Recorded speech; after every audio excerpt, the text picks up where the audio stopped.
Everyone has heard the term UFO, but few have heard of its underwater counterpart USO, Unidentified Submersible Object, but a new book lifts the lid on the phenomenon. It has often been said that we know more about the surface of the moon than we do about the world's seas and oceans. The study of USOs, Unidentified Submersible Objects, is a case in point.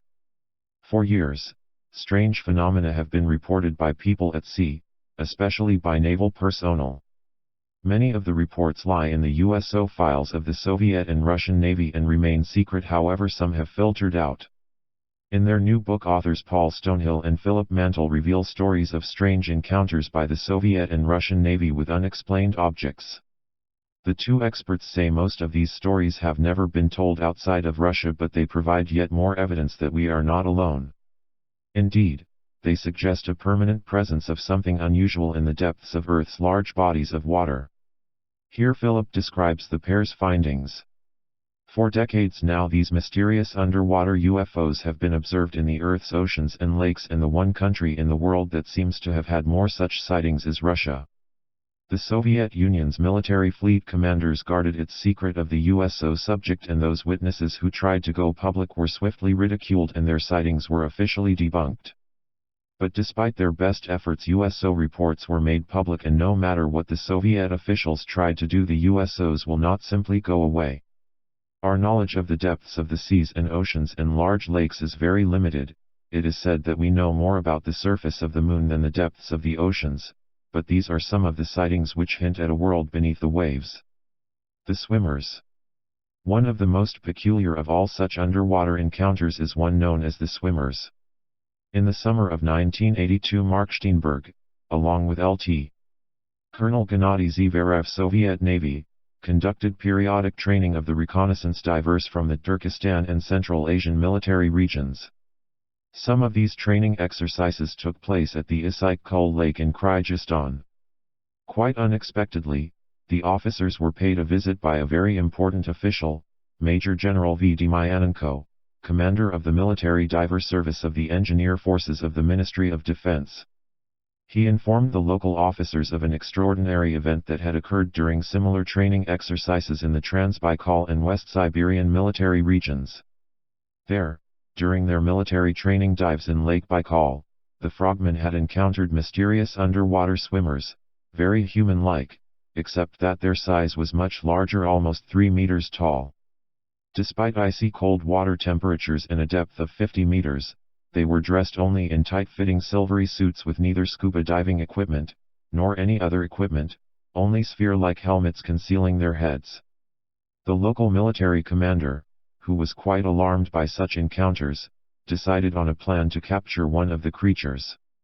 To complete the mission, a special group of 7 divers, under the command of an officer, had been dispatched. Apparently, as the Soviet Navy frogmen tried to cover the creature with a net, a powerful unknown force threw the entire group out of the deep waters and up to the surface. Red Sphere in the Red Sea. In August 1965, the crew of the Soviet steamship Rajaga, while navigating in the Red Sea, observed a remarkable spectacle. At around 2 miles away from their vessel, a fiery sphere dashed out from under the water and hovered over the surface of the sea, illuminating the ocean in every direction. The sphere was estimated to be 60 meters in diameter, and it hovered above the sea at an altitude of 150 meters. A gigantic pillar of water arose as the sphere emerged from the sea and then collapsed some moments later.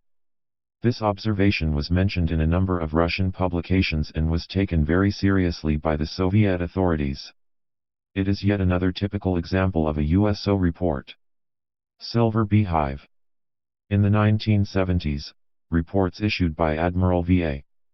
Demyslovsky, chief of the Pacific Fleet's Intelligence Department, described an unknown, gigantic cylindrical object sighted by Soviet Navy in faraway regions of Pacific Ocean. The object was 800 to 900 meters long. When it hovered over the ocean, smaller objects exited from one of its ends, like bees from a beehive, and descended into the waters. Some time later they re-entered the gigantic UFO. After the smaller objects thus loaded inside, the UFO flew away and disappeared over the horizon. Bermuda Triangle. According to a report on MosNews.com, former Rear Admiral and nuclear submarine commander Yuri Beketov saw USO activity inside the Bermuda Triangle.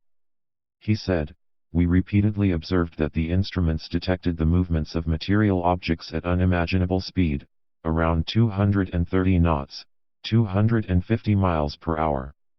It's hard to reach that speed on the surface, only in the air is it readily possible. The beings that created those material objects significantly exceed us in development." Russian naval intelligence expert and Captain First Rank Igor Barclay also noted that the unidentified objects were most often spotted in deep water near where military forces are concentrated off the Bahamas, Bermuda, Puerto Rico, and the east coast of the United States. The Devil's Sea.